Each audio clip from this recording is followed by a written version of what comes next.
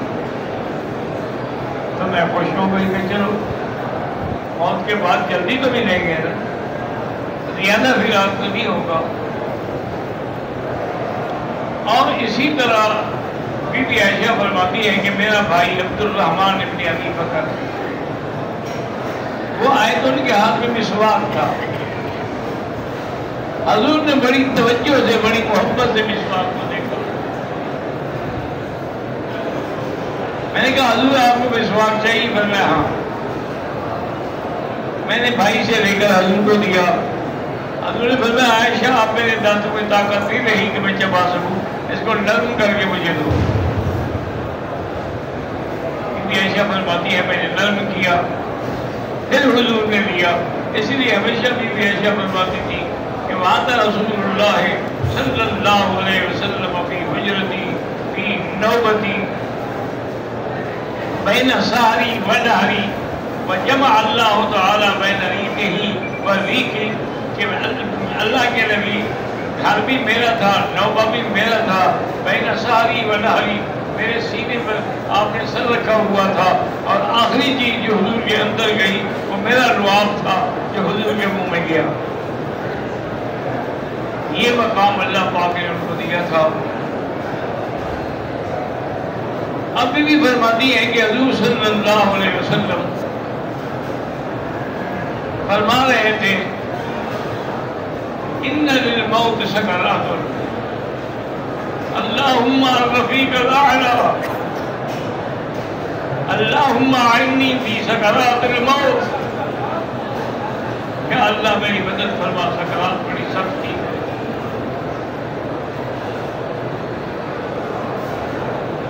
اب حضور صلی اللہ علیہ وسلم کا ہاتھ کھڑا ہے، بی بی عائشہ فرماتی ہے کہ یہ لخت ہاتھ کے میں سمجھ گئی کہ حضور کی روح مبارک چلی گئی ہے، اور ایسی خوشبو آئی اس کمرے میں کہ زندگی میں نے ایسی خوشبو نہیں دیکھی۔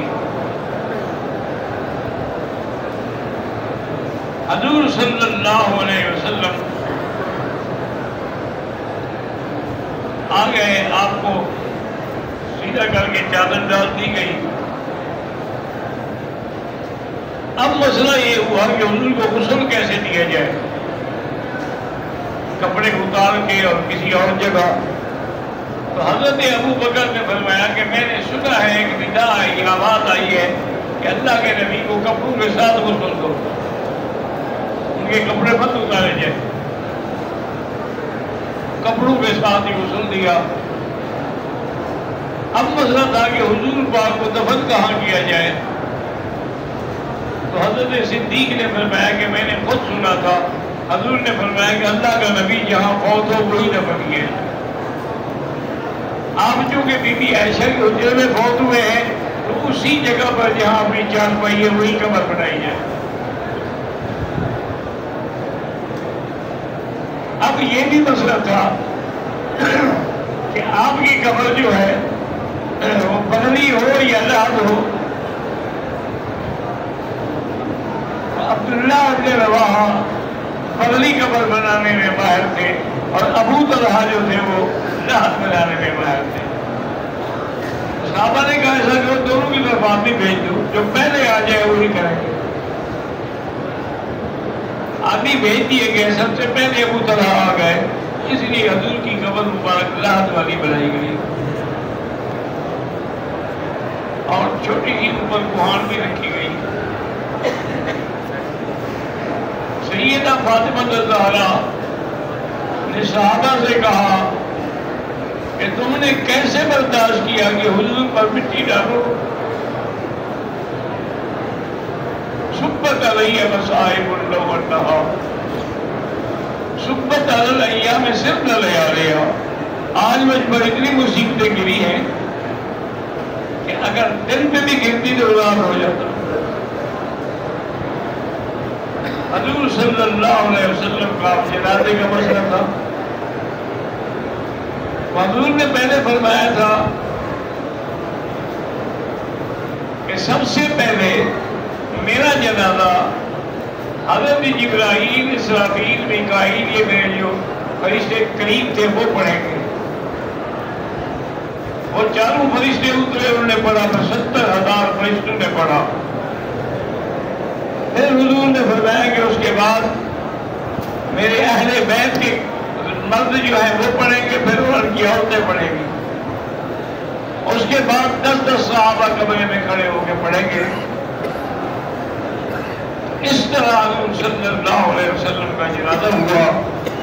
یہ لوگ بڑے غلط کہتے ہیں جو کہتے ہیں کہ جنازہ نہیں پڑھا گیا. اصل بات یہ ہے کہ وہ جنازے والی دعا نہیں پڑھی گئی، کیونکہ حضور کو کیا ضرورت تھی ہم سے دعا کرانے کی، مغفرت کی. آپ تو سید الانبیاء تھے، تو وہ جو صحابہ نے پڑھا ہے جنازہ صرف درود شریف پڑھ کے باہر آ جاتے. وہ دعا نہیں مانگتے تھے کہ اللہم اغفر لحینا ومیتنا وشاہدنا وغائبنا. حضور صلی اللہ علیہ وسلم کے تدفین کے بعد صحیفہ بنو ساعدہ میں پتہ لگا کہ انصار جمع ہو رہے ہیں، تو حضرت ابو بکر جلدی پہنچے وہاں. تو انصار کہہ رہے تھے کہ بھی ہم نے مہاجرین کی بڑی خدمت کی ہے، اب حضور کے بعد تو ہمارا حق ہے خلافت کا.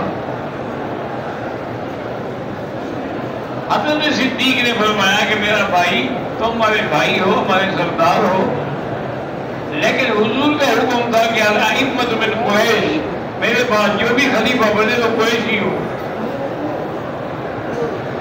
انہوں نے کہا ٹھیک ہے جی، پھر ہم اپنی درخواست واپس، ہم قریشی تو نہیں ہے. حضرت عمر رضی اللہ تعالیٰ عنہ کھڑے ہوئے، انہوں نے کہا حضرات بات یاد رکھو کہ ثانی حسنین کا سب لقب کس کو ملا ہے؟ انہوں نے کہا ابو بکر کو. ان اللہ معنا کا لقب کس کو ملا ہے؟ انہوں نے کہا ابو بکر کو. انہوں نے کہا صحبت کا لقب کس کو ملا ہے؟ یقول علیہ صاحب. انہوں نے کہا ابو بکر کو. انہوں نے کہا آخری ایام میں مصلی پہ کس کو کھڑا کیا گیا ہے؟ انہوں نے کہا ابو بکر کو. انہوں نے کہا کہ حضور نے جس کو ہمارے دین کا امام بنایا ہے، ہم دنیا کا امام کیوں نہ بنائیں، ہم آپ کی بیعت کرتے ہیں. حضرت ابو بکر رضی اللہ عنہ کی بیعت ہوئی اور تمام صحابہ نے بیعت کی. حضرت علی نے بھی بیعت کی. یہ غلط کہتے ہیں کہ حضرت علی نے بیعت نہیں کی. وہ یہ ہے کہ جن کے گھر میں موجودگی ہو، مصروف ہوتے ہیں، ان کو آنے میں دیر ہوئی، لیکن یہ نہیں کہ انہوں نے بیعت نہیں کی. اس کے بعد پہلا کام حضرت صدیق نے یہ کیا کہ سریہ اسامہ کو حکم دیا کہ تم جاؤ جیسے تمہیں حضور نے بھیجا تھا. حضرت عمر رضی اللہ تعالیٰ عنہ کا وہ صدمے کی وجہ سے دماغ بدل گیا. انہوں نے تلوار نکال دی اور کہا کہ جو کہے گا ان محمد القدبات صاحب بہن کہوں، جو کہے گا کہ محمد مصطفیٰ پہ موت آ کے میں اس کی گردن اڑا دوں گا. حضور میں کیسے موت آ گئی؟ آپ کی نبوت تو قیامت تک ہے، تو زندگی بھی قیامت تک ہے. حضرت ابو بکر خاموشی سے آئے، منبر پہ چڑھے اور حضرت عمر سے کہا کہ جس بیٹھ جاؤ. وہ بیٹھ گئے. پھر آپ نے یہ آیت پڑھی وما محمد الا رسول قد خلت من قبلہ الرسل افإن مات أو قتل انقلبتم على عقبیکم. اور یہ آیت پڑھی کل من علیہا فان ویبقى وجہ ربک ذو الجلال والإکرام. یہ آیت پڑھی کل شیء ہالک الا وجہہ لہ الحکم وإلیہ ترجعون. اور یہ آیت پڑھی کہ سب پہ موت آئے گی، وہو الحی لا یموت، اس پہ موت نہیں آئے گی.